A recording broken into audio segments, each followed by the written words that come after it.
अस्सलाम वालेकुम फ्रेंड्स, आप सबको मेरी तरफ से ईद की बहुत बहुत मुबारकबाद। हमारी ईद अल्हम्दुलिल्लाह बहुत अच्छी थी और मैं उम्मीद करती हूँ कि आप सबकी ईद भी खैर व आफियत से गुजरे। तो जैसा कि मैंने लास्ट व्लॉग में बताया था कि हमने कुर्बानी के लिए एक जानवर लिया था, तो इस वीडियो में यहाँ पर कुर्बानी का पूरा प्रोसेस मैं आपके साथ में शेयर कर रही हूँ, तो वीडियो को एंड तक ज़रूर देखें। लास्ट ईयर जो कुर्बानी हमने की थी तो वो जानवर हमने घर पर लाकर घर पर कुर्बानी की थी, इसलिए हमें भी यहाँ पर क्या प्रोसेस है ना वो पता नहीं था।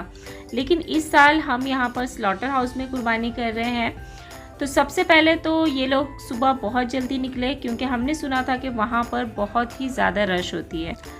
तो जैसे कि यहाँ पर ईद की नमाज़ सुबह में 5:10 की थी, लेकिन ये लोग है ना नमाज से पहले निकल गए थे ताकि नमाज़ वहीं पर पढ़ें और फिर उसके बाद ना फ़ौरन ही लाइन लगा दें। तो हो सकता है कि नंबर जो है ना हमारा जल्दी आ जाए, क्योंकि गर्मी का मौसम है और ऐसे में बाहर घंटों लाइन में खड़े रहना बहुत दुश्वार होता है।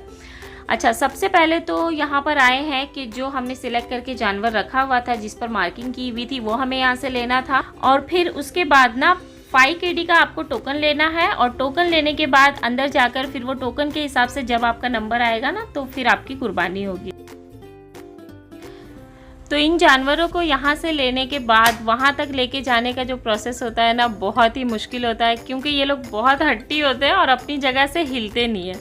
तो अगर ये काम आप कर सकते हैं तो करें, वरना फिर यहाँ पर ना बहुत सारे लोग होते हैं जो कि कुछ पैसे लेकर फिर वो आपके जानवर है ना अपने कंधों पर उठाकर लेकर जाते हैं और वहाँ भी आपका काम ये लोग करवा देते हैं दौड़ भाग करके। ये देखें, ये बिल्कुल भी जाने को रेडी नहीं है और इसको कैसे खींच खींच के लेके जाना पड़ रहा है।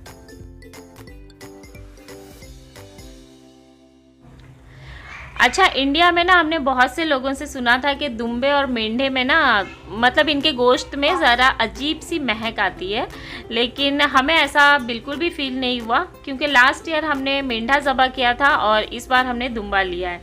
हाँ, इनके जो गोश्त है ना उसमें फ़ैट्स थोड़ा ज़्यादा होता है, लेकिन महक तो नहीं आती बिल्कुल, ये बकरे के गोश्त के जैसा ही होता है।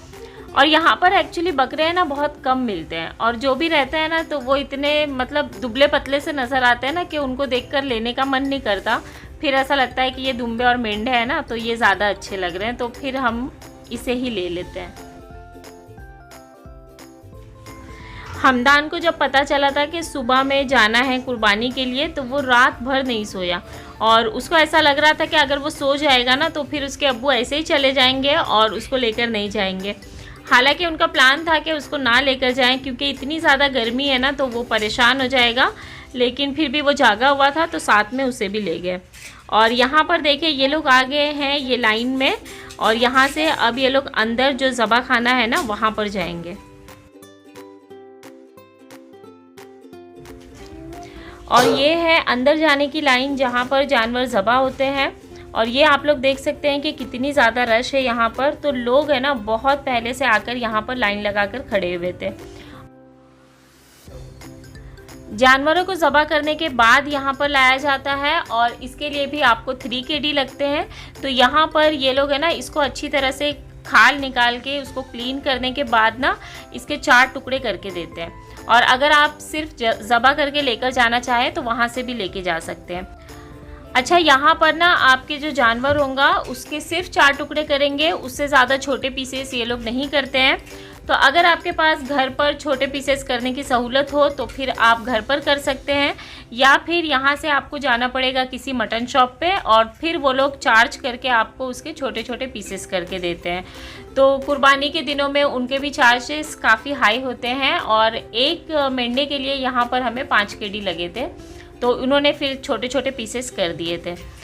तो इतनी जल्दी जाने के बावजूद पूरे प्रोसेस में 4 से 5 घंटे लग गए, और फिर अब ये यहाँ पर घर पर आए हैं। तो ये जो है ना अब ये मटन बिल्कुल क्लीन है, पीसेस किए हुए हैं, बस आपने अब सिर्फ इसके हिस्से लगाना है और फिर जो भी आपने करना हो वो कर सकते हैं। तो बस वहाँ पर कुर्बानी कराने में थोड़े पैसे आपके ज़्यादा लग जाते हैं, थोड़ी सी मेहनत भी लगती है क्योंकि काफ़ी टाइम लग जाता है, लेकिन है ना जो आपको काम ज़्यादा नहीं बढ़ता, घर पर साफ़ सफाई ज़्यादा नहीं होती, क्योंकि मटन जो है वो बिल्कुल क्लीन है, बस आपको उसके हिस्से लगाना है और फिर आपका काम ख़त्म हो जाता है। मटन शॉप पे जाने के बाद ना सारी चीज़ें आपको बहुत अच्छी तरह से वो लोग है ना कट करके दे देते हैं। ये गुर्दा, कलेजी और फेफसा वगैरह था जो उन्होंने कट कर दिया था। अच्छा, पाए जो थे ना तो वो ज़बा खाने में ही इन लोगों ने अलग करके मुझे लगता है फेंक दिया होगा, क्योंकि वो हम लोग को नहीं मिला। और जो इसका सर था तो वो फिर है ना मटन शॉप वालों ने खोल कर नहीं दिया, क्योंकि उनके पास काफ़ी ज़्यादा रश थी। तो वो लोग कह रहे थे कि अगर इसका काम आपको करना है तो 2 दिन के बाद आना। तो ये घर पर इसलिए लेकर आया कि हम लोग थोड़ा सा ट्राई करेंगे, थोड़ा सा इस पर प्रैक्टिस करेंगे कि निकलता है क्या इसके अंदर से भेजा। लेकिन हम लोग उसमें कामयाब नहीं हुए और इसे हमें ऐसे ही ज़ाया करना पड़ा, क्योंकि फिर ये किसी काम का नहीं था।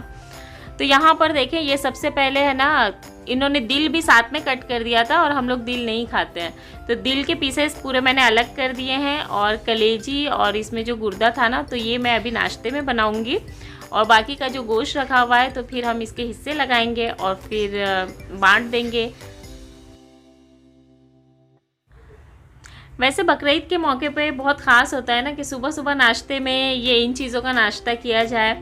इंडिया में भी हमारे पास यही चीज़ें बनती है और साथ में नान होती है।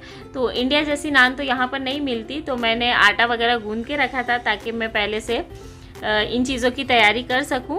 और जब हम लोग यहाँ पर कुर्बानी नहीं करते थे ना तो उस वक्त भी ऐसा होता था कि हम लोग 1-2 दिन पहले से ना मटन शॉप से ये सारी चीज़ें ला कर रखते थे, और जिस दिन बकरीद हो ना तो उस दिन सुबह नाश्ते में हम यही चीज़ें बनाते थे। बिल्कुल ऐसा ना जैसे कि हमें फ़ील ना हो कि हमारे घर पर कुर्बानी नहीं हुई है। लेकिन अल्हम्दुलिल्लाह अब हम यहाँ कर रहे हैं तो फिर इन चीज़ों की कोई परेशानी नहीं होती। तो उम्मीद करती हूँ कि आप लोगों को मेरा ये ब्लॉग ज़रूर पसंद आया होगा, और अगर ये पसंद आया हो तो इसे लाइक ज़रूर करें। और उन लोगों के लिए काफ़ी इन्फॉर्मेटिव है जो लोग यहाँ पर कुर्बानी करना चाहते हैं और उन्हें पता ना हो कि किस तरह का प्रोसेस है। तो खैर, मिलते हैं आपसे नेक्स्ट ब्लॉग में। जब तक कि अपना ख्याल रखें, दुआओं में मुझे याद रखें। अल्लाह हाफिज़।